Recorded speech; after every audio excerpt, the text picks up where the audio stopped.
Warahmatullahi wabarakatuh. Alhamdulillah, syukur kita kepada Allah SWT kerana hari ini dapat kita lagi berjumpa bersantai-santai untuk mengadakan perkongsian ilmu. Okey, saya akan beri ruang kepada Cik Imah kita kerana dah banyak dicatat ni. Tentang apa ni Cik Imah? Oh, ini saja je. Saya pagi-pagi tadi saya Mentelaah. Bukan mentelaah, saya menulis saya suka menulis Sebab dah saya kalau nak kosong saja macam cerita pasal minat dia bosan pula. Tapi saya nak kongsi ilmu saja untuk diri sendiri, untuk orang juga kita kongsi bangkit sama-sama kurangkan stres. Macam mana kurang stres? Oh, banyak macam-macam cara, tengok ikut pengalaman orang lah. Ini siapa yang rajin baca lah. Ini yang saya type baik, saya tulis balik je apa yang tu, tapi kita berdasarkan pengalaman. Macam mana? Kalau pengalaman saya, kalau saya ada stres ke tekanan, kadang stres saya ni saya boleh detect. Ada orang kalau stres dia suka memarahkan kan. Salah satu saya tanda saya stres sikit, saya kadang saya macam rasa sedih. Macam sedih jangan. Itu anxiety. Kalau saya belajar dulu, kalau salah satu tahap orang dah macam nak anxiety ni, tiba sedih. Mungkin macam tu lah, macam down lah. Saya tak cakap sedih lah. Macam ada down sikit, macam ada murung sikit. Stres tu maksudnya rentetan daripada tu jadi anxiety dah kot. Tak kisahlah. Stres ni dia ada kesan-kesannya, sama ada kau jadi marah, sama ada kau jadi macam anxiety, sama ada kau jadi macam murung, sama ada kau jadi macam sedih tiba-tiba aja. Itulah kesan-kesan stres tadi tu. Dia boleh jadi penyakit, kadang gastrik. Dia boleh gastrik, dia boleh kanser. Yes. Itu tanda saya bila kita boleh detect salah satu benda yang kita kena tadi tu, itu adalah punca daripada stres. Jadi macam saya lah, antaranya saya akan check balik lah. Saya mungkin amalan saya kurang. Kebiasaannya lah bila saya macam ada salah satu stres, mungkin saya tengok saya ada jauh sikit dengan Allah ke masa dalam 2-3 hari seminggu tu ke. Macam selalu mungkin kita selalu baca Quran ke, insya-Allah dengan izin Allah, sebab saya manusia lemah. Saya ni bukan orang yang bagus, saya bukan ustaz ke apa, jadi kita memang saya iyalah hidup saya macam itu. Kalau bila jauh sikit daripada Allah, saya akan cek balik, kurang ngaji balik. Itulah. Zikir balik, mungkin kurang istighfar ke apa. Antaranya istighfar lah. Alhamdulillah bila istighfar tu astagfirullahalazim. Kadang-kadang banyak keluar angin-angin dalam badan, macam ada sakit-sakit. Kadang sakit-sakit saya ni macam apa, gastrik ke apa, bila kita istighfar tu banyak pula keluar angin-angin ni. Macam salah satu saya tengok ada istighfar punya kesan istighfar ni untuk sihatkan badan dekat ni. Saya tengok hadis apa, saya tengok dia banyak apa, dia antaranya itulah beri ketenangan macam itulah, rezeki yang untuk dapat rezeki yang tak sangka. Dia ada hadis dia, saya tengok kena baca balik lah hadis tu. Hadis ke apa macam itulah. Tapi antaranya saya banyak istighfar muhasabah balik apa yang kurang. Macam itulah. Bila cek balik kadang misalnya dia macam jaga jauh sikit dengan Allah lah, itulah. Jadi saya akan istighfar balik, okey akan beri baik ngaji balik ke macam itulah. Itu saya. Setiap orang dia ada cara untuk menangani berhadapan dengan saya. Setiap orang ada. Cik Imah pula macam mana? Mesti Cik Imah mesti ada cara Cik Imah.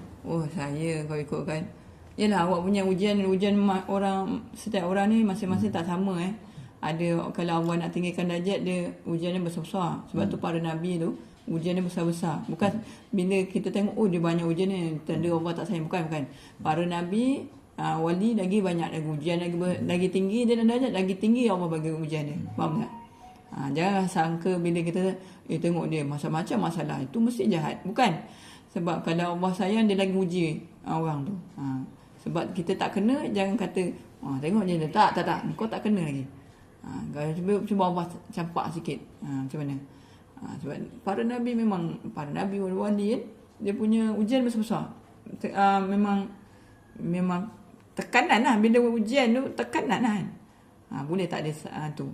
Boleh bila dia tu boleh naik level. Macam tu lah.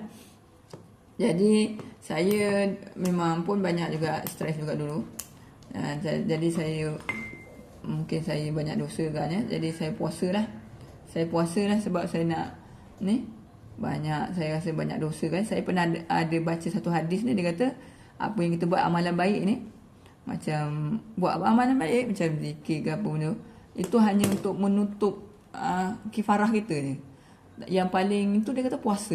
Saya tak ingat ayat dia macam ni, tapi nak cakap kan kita ada timbangan kan. Bila timbangan kita ada buat dosa juga tau. Apa perkara-perkara baik ni, dia macam tutup lubang So lubang lah. tutup lubang. Tapi dia kata amalan yang tinggi lah, boleh naik dia punya nilai pahala ni, puasa dia kata. Tu saya amalkan puasa jugalah. Bila puasa ni macam saya dulu suka makan keropok Maggi semua kan. Mi segera. Bila saya baca, salah satu punca suka marah ni banyak sangat perisa dalam badan. Dia suka marah lah. Jadi saya bila dah puasa ni, saya mengambil makanan sihat lah saya dah tak makan benda-benda macam tu. Saya minum air kosong. Ya, banyak gula pun dulu. Yalah, sebab gula ni lagi kita makan lagi lapar kan.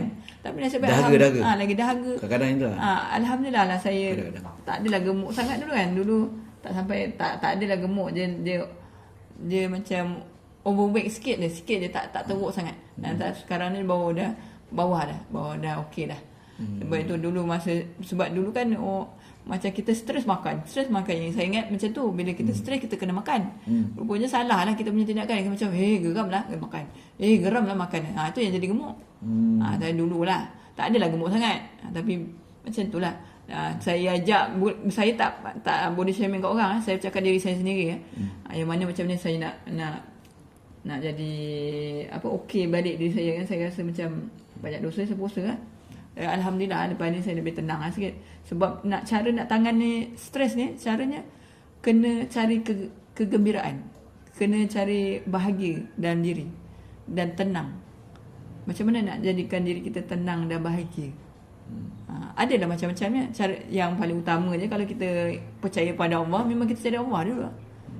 Cuba orang kata bahagia, jaga dia minum arak ni. Sekarang itu sementara. Sekarang dia nak macam mana nak lama dalam diri kita ni, mesti kita cari Allah dulu. Bila kita cari Allah, secara tak langsung kita punya cara makanan kita pun jadi sihat. Dia akan tarik benda tu. Bahagia tu dia dalam. Sebab dia kata kena senaman. Kalau kita banyakkan puasa sunat pun itu senaman. Bukanlah kita kata senaman, tapi macam pergerakan lah. Ada pergerakan lama berzikir, dia ada pergerakan mulut, semua tu. Itu ada senaman tu. Kalau itu dari segi yang kalau bukan Islam, dia cakap macam tu lah kan. Dengar muzik, kalau kita dengar Quran, okey lah. Tak nak dengar Quran, dengarlah. Kalau dia tak nak pergi dekat dengan alam, bila kita dekat dengan alam, kita akan masuk bertebaran tengok berjalan kan. Tengok alam kan, berfikir kan. Maksud kalau tak ada tu, dengarlah bunyi-bunyi alam, macam air terjun, bunyi hujan tu pun boleh hilangkan stres kita sebenarnya. Itu dululah saya pernah tengok, sedap juga dengar. Memang ada kajian kata bunyi air terjun ni boleh hilangkan stres. Itu daripada alam juga, daripada Allah. Macam tu. Lagi apa lagi? Awak rasa macam mana? Kalau saya, itu yang tadi saya cakap tadi, mula kalau saya itu kalau kebun, awak suka kebun. Yang saya cakap tadi macam balik pada Allah pun, itu dari segi macam mana saya mengatasi dalaman. Ini satu lagi cara yang kedua, macam mana luaran kita pula. Salah satu melakukan aktiviti tadi, betul lah. Antara kalau Cik Ma perasan, saya suka kebun. Saya cakap tadi apa? Kebun. Kalau Cik Ma tadi, Cik Ma tadi buat aktiviti lah. Cik Ma kata dia istighfar pun aktiviti ya. Istighfar betul mulut kan. Kalau Cik Ma perasan ni, sebab kadang start motor keluar. Dia jalan, sebab tu Cik Ma kadang suka saya ajak saya jalan. Saya tengok juga ni, tengok pokok. Dia kan hilangkan stres kan, dia bagi oksigen. Bakar sampah ke kadang, buat aktiviti lah. Buat aktiviti. Kan macam sapu-sapu sapu bawah pokok tu boleh hilangkan stres. Alhamdulillah. Alhamdulillah. Buat aktiviti lah betul. Tadi macam Cik Ma, bang jom jalan. Kan Cik Ma suka ajak jalan apa semua tu. Kadang salah tu nak hilang stres. Tapi kalau kita jalan-jalan, kita pun sambil buat kerja juga. Yalah, kadang macam tu lah. Dah kerja je macam tu. Kita kerja kita fleksibel. Jangan salah anggap pula. Lepas tu? Yelah, kita kerja meniaga yang melibatkan berjumpa dengan orang. Tak boleh nak cerita sangat sebab tu fleksibel. Kita macam ni lah. Walaupun nampak macam ni, tapi barang ada kat kedai juga. Macam tu lah. Sama-sama nak cerita dengan orang. Tapi tak apalah, nak cakap macam tu lah. Lah. Dah kemampuan dia macam tu awaknya, dia kena pergi hospital. Okey dah, lepas tu? Lepas tu cerita lagi. Dia sebab tu lah kata setiap orang tak sama ujiannya. Okey. Dah buat penutup dah 10 minit dah. Okey, jadi apa-apa pun setiap orang dalam dunia ni ada tekanan dia. Macam mana kita ni sebagai manusia berdepan dengan tekanannya, itu je. Okey. Lagi? Dan jadi supaya anda semua berjaya menghadapi tekanan itu. Okey. Semua orang boleh itulah menggunakan masa dengan baiklah. Okey. Assalamualaikum.